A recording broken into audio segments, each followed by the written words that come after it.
In this video, I'll be showing you how to lock your profile picture on Instagram.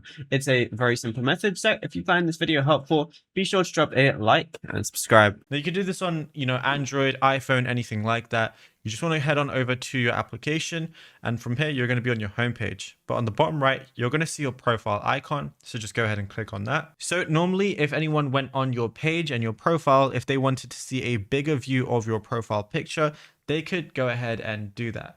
But if you want to go ahead and disable that Instagram profile picture zoom, all I got to do is press the three little lines on the top right. I'm going to see a lot of different things. I want to go to who can see your content, and I want to go to account privacy like so.